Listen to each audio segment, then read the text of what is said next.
Добрый вечер. В прямом эфире информационный выпуск сегодня. В студии Ольга Цхавребова. И вот главные темы к этому часу. Разбитые дороги останутся в прошлом. В селе Гудзабар начались работы по асфальтированию. Современные подходы к организации воспитательной работы. Наши педагоги вернулись из Артека. Лучшая осенняя поделка. Во Дворце детского творчества прошел конкурс «Чудеса природы».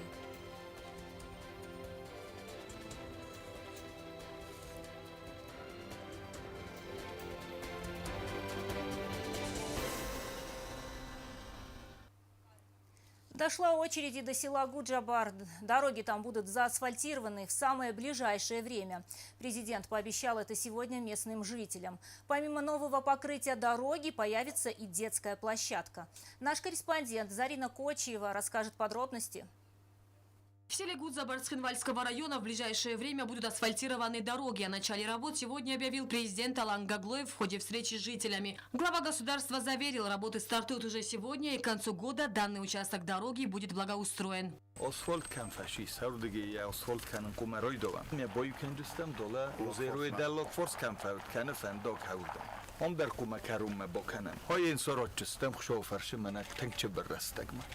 Работы по реконструкции дороги выполняются за счет собственных средств республики.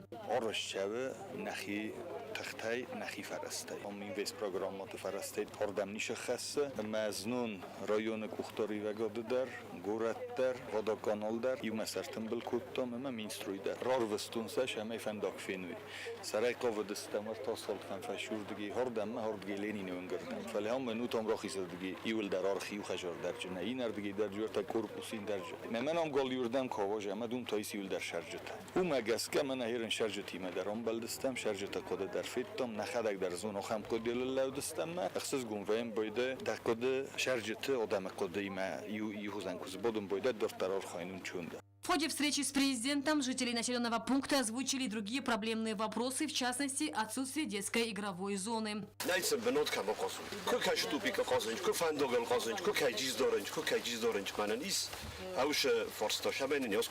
Президент заверил, вопрос будет решен. В следующем году здесь появится благоустроенная детская площадка. دوکاری رزمه رنبرد کتم دیپوتاب تایدرجودیس ما شال در رایون رافزرستام کش رایون تو فیدم ما پلاشات کاتاکوم سرازم فیدم من بونغه داز رایدیانه کد باواجا افتسنیم جه وقت پلاشات کاسو ولتن هم در سراجستم. Кроме того, как подчеркнул Алан Гаглоев, в следующем году будет заасфальтирована центральная улица и в другой части села Гудзабар. Фалла Гудзабар кайхуна, хаундар со центральный винг, на нефс бохащестам, шарам бунта проблема, у хавтарек тебен, кевдо тебен. В селе Гудзабар никогда не было благоустроенных дорог. Периодически здесь выравнивали дорогу и проводили обсыпку щебнем. Но этого хватало не больше, чем на месяц. Долгие десятилетия жители страдали от пыли и непроходимой грязи. А многочисленные обращения в профильные ведомства за долгие годы ни к чему не привели. Местные жители уже и не надеялись, что когда-нибудь увидят ровное асфальтовое покрытие.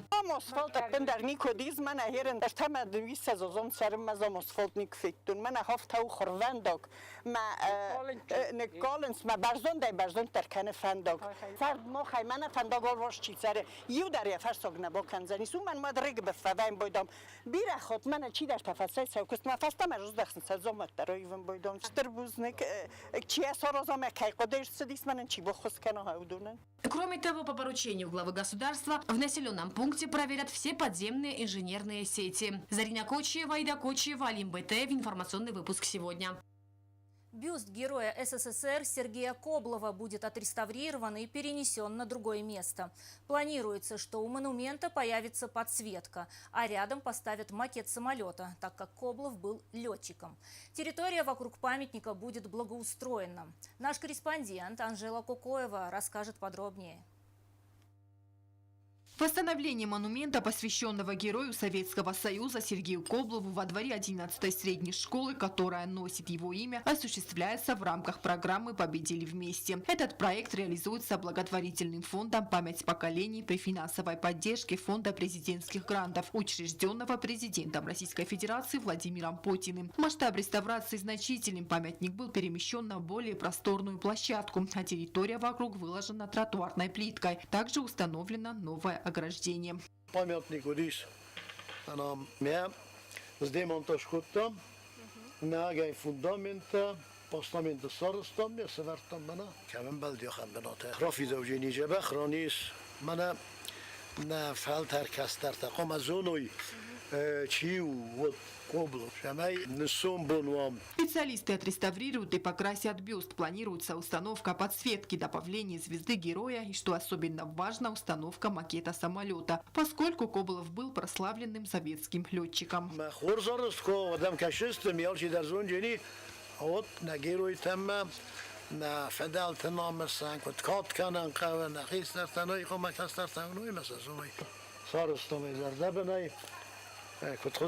Коллектив школы активно участвует в процессе реставрации, с интересом наблюдая за ходом работ. Они занимаются покраской ограждения и готовятся к торжественному открытию памятника, приуроченному к юбилею школы и годовщине со дня рождения Сергея Коблова. Коблову будет 110 лет, а школе будет 55. Все работники нашей школы очень дружно, очень ответственно подходят ко всем этим мероприятиям. Наняли квалифицированных работников, художника, архитектора и занялись реставрацией. Руководство школы выражает благодарность президенту Российской Федерации за реализацию программы, позволяющей увековечить память героев Великой Отечественной войны, благодаря которым сегодня существует мир. От имени всего коллектива я хочу выразить искреннюю благодарность Владимиру Владимировичу Путину за предоставленную нам возможность осуществить этот важный для нас проект. Бюст героя Великой Отечественной войны был установлен на территории 11-й школы в 80-х годах. Школа гордится тем, что носит его имя. Анжела Кукоева, Альдина Чихоева, Фатима Кумаритова. Информационный выпуск сегодня. Осень – самое время делать поделки. Во Дворце детского творчества оценивали лучшие композиции на осеннюю тему среди воспитанников дошкольных учреждений. Помимо детей присутствовали родители и воспитатели. По правилам конкурса одну композицию надо было сделать заранее и принести с собой, а игрушку смастерить на месте. Дети и взрослые соревновались в командах. Кто удивил и смог покорить сердца членов жюри, узнаем из следующего репортажа. Чудеса природы. Под таким названием во Дворце детского творчества прошел конкурс поделок между дошкольно-образовательными учреждениями республики. Конкурс состоял из двух номинаций. Это композиция и игрушка из природного материала. В мероприятии принимали участие воспитанники и их родители, педагоги дошкольно-образовательных учреждений. По регламенту участники конкурса композицию из природных материалов должны были принести с собой. Эти поделки были выставлены в фойе Дворца детского творчества. Все работы получились очень интересными и разнообразными. Игрушку участники конкурса должны были сделать на месте за 20 минут. Всего в конкурсе принимали участие 17 команд. Каждая команда состояла из 2 взрослых и 3 детей. Работы были разнообразны. Это аппликации из осенних листьев, поделки из подручных материалов, работы из овощей и фруктов, пластилина и многое другое. Каждый маленький участник смог воплотить свои идеи и превратить обычные материалы в уникальные произведения искусства. Элина Дудаева из дошкольно-образовательного учреждения села Дменец Цхинвальского района из картофеля и спичек смастерила забавного ежа.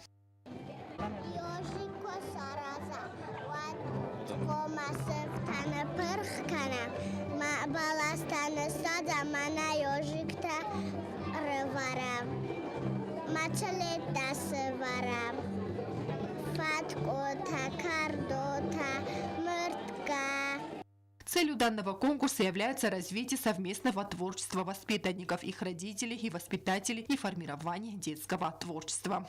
Моя команда, которая состоит из 5 человек, 2 взрослых, родитель и воспитатель, и 3 детей, которые очень долго не могли выбрать поделку, и они решили сделать так. Давайте, Людмила Николаевна и Мадина Архиповна, мы сделаем часы из природного материала. Конечно же, решение ребенка – это закон. И мы сделали ту поделку, какую они выбрали. И я думаю, что у нас получилось. По поручению Министерства образования организатором мероприятия выступил Дворец детского творчества. Каждый участник конкурса получил небольшой подарок. Работы детей, конечно, они бесспорно очень красивые. Не только дети, но и педагоги, родители постарались. Они приняли активное участие. Как мы можем наблюдать, все работы, они исключительные, красивые. Чувствуется труд, терпение чувствуется. И хотелось бы пожелать всем участникам удачи и победы, конечно, я бы хотела всем пожелать. Все работы участников, как заранее подготовленные композиции, так и игрушки, сделанные на месте, оценивали члены жюри. В номинации «Лучшая игрушка» первое место заняла команда из детского сада «Саби» поселка Дзау. Второе место досталось команде детского сада номер 19 «Балун», а третье место занял детский сад номер 7 «Малусек». В номинации «Лучшая композиция» первое место занял детский сад номер 13. Второе место заняла команда из дошкольно-образовательного учреждения при Хитагуровской среднеобразовательной школе. Третье место досталось детскому саду номер 12. Все участники получили сертификаты, а победители дипломы за первое, второе и третье места. Анжела Кокоева, Фатима Чочева, Алим Бетеев, Фатима Кумаритова. Информационный выпуск сегодня. Современные подходы к организации воспитательной работы и формированию ценностных ориентиров подрастающего поколения.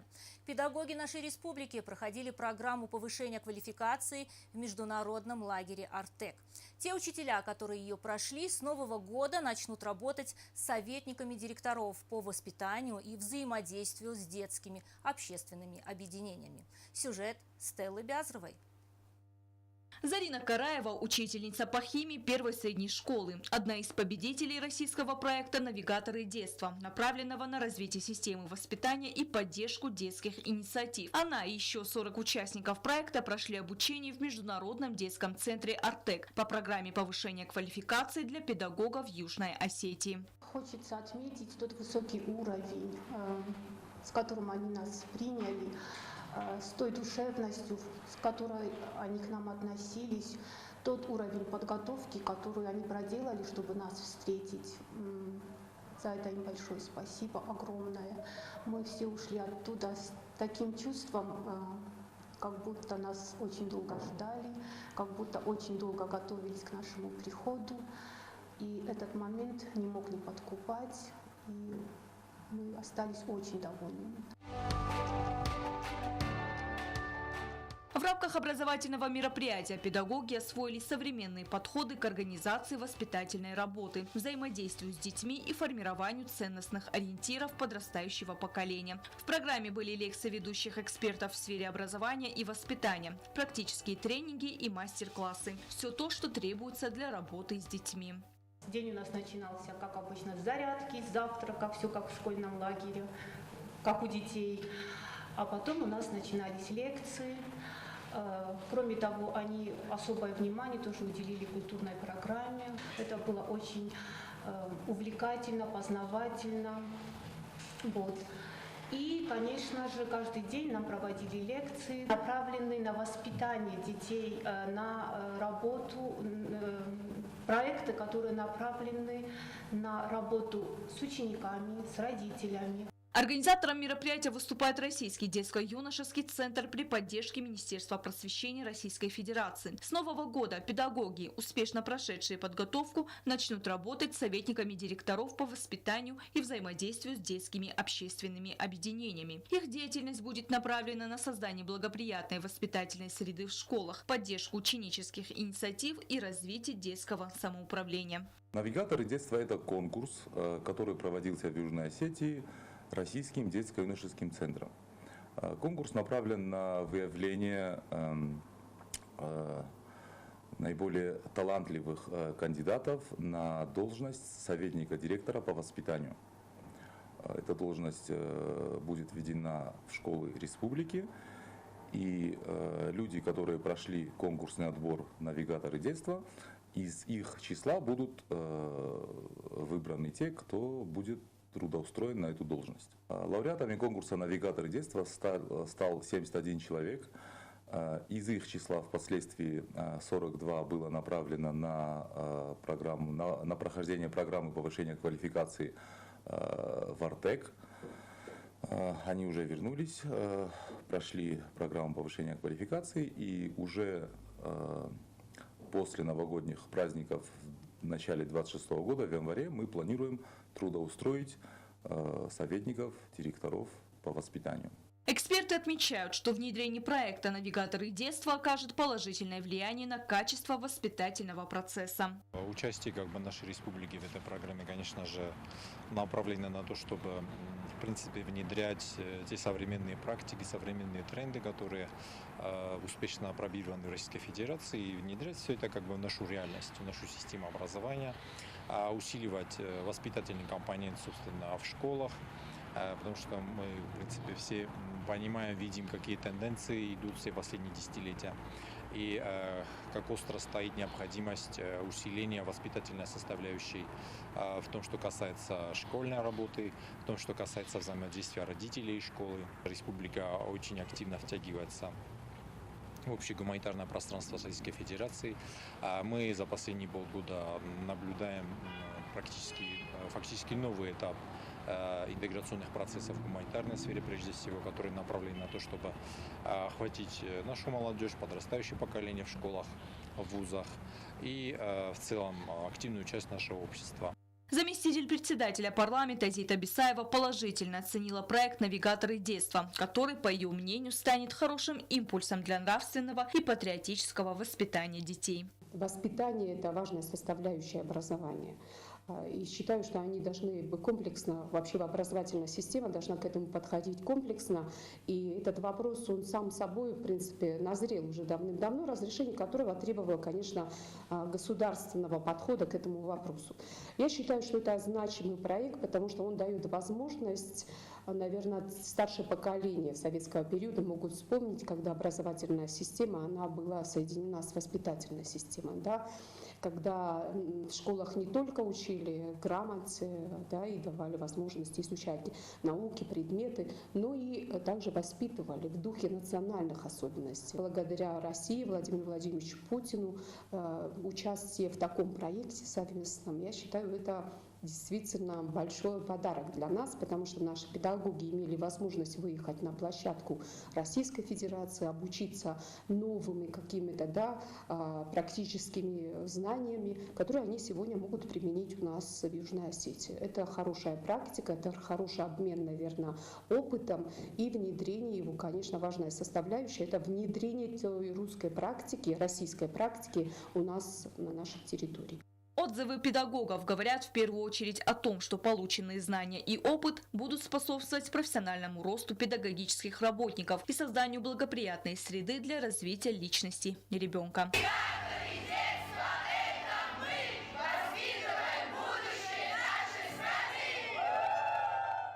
Стелла Бязарова, Алим Батаев, Оксана Таттаева. Информационный выпуск сегодня.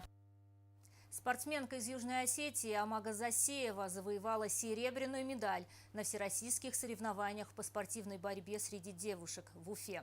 Она стала второй в весовой категории до 62 килограммов. О нелегком пути к пьедесталу репортаж нашего корреспондента Дарьи Хурьевой.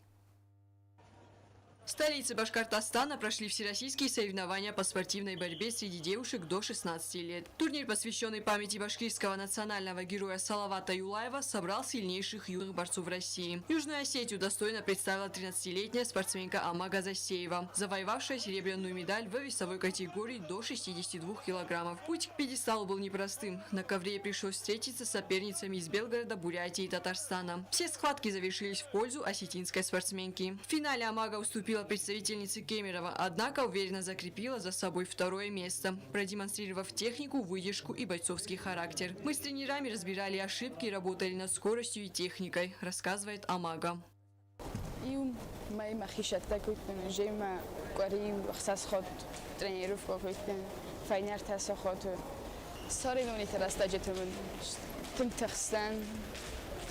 Mondros júmen difelejusz. Kabir mepekterro haslen oftaimen фейсафтисуш Мондрож.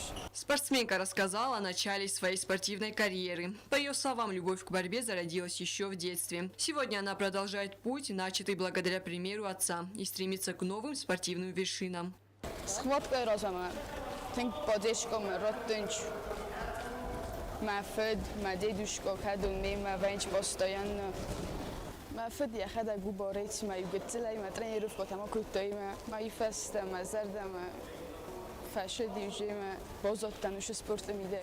По словам юной спортсменки, участие в турнире высокого уровня стало важным этапом в ее карьере. Она не собирается останавливаться на достигнутом. Впереди новые цели и турниры. Ingexas gomone dio khamosh tabni soregovani to khoyot kayroshten. Alla soregovani te roshten opid. Stay moshib kotl dar Bakusen, Machiol Bakusen filder. Asha soregovani te nirla jamador tar Machiol khazdar kusham ba khazdar результат ташамай khassun на республикум. Тренеры подчеркивают, что серебро в Уфе – заслуженное достижение спортсменки. С каждым годом ее результаты становятся лучше. За успехом спортсменки на соревнованиях стоит упорная работа ее тренеров – Азамата Бикоева, Тамерлана Кочева и Таймураза Засеева. У нее спортивный дух, а это значимая черта характера в спорте. Мы уверены, что впереди у нее еще не одна победа, говорит тренер Тамерлан Кочеев. Помогал трудолюбивый чезгу. Mana hamz daritella putais audunok saninaga kusema чезгуавга инама ливайда рафтаназаджан что саишти амога хазат рифкана. Я кодет аст именно бостка бесахаштима ма зафта кодекан что в дальнейшем дортар дар шавжени сине нашохал. Серебро, завоеванное в Уфе, стало еще одним доказательством высокого уровня Юго-Осетинской школы спортивной борьбы. Молодые спортсмены все чаще заявляют о себе на всероссийской арене, продолжая традиции осетинской борьбы и вдохновляя выбирающих спорт и победу. Дарья Хуриева, Рауль Кочев, Фатима Кумаритова. Информационный выпуск сегодня. А сейчас узнаем прогноз погоды на завтра.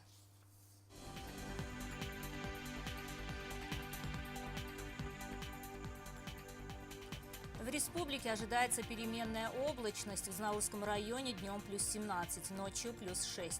В Дзавском районе вечером ожидается небольшой дождь. Днем 15 градусов тепла, ночью 8. В городе Квайса тоже дождливо. Днем плюс 12, ночью плюс 7. В Лениногорском районе днем плюс 17, ночью плюс 8.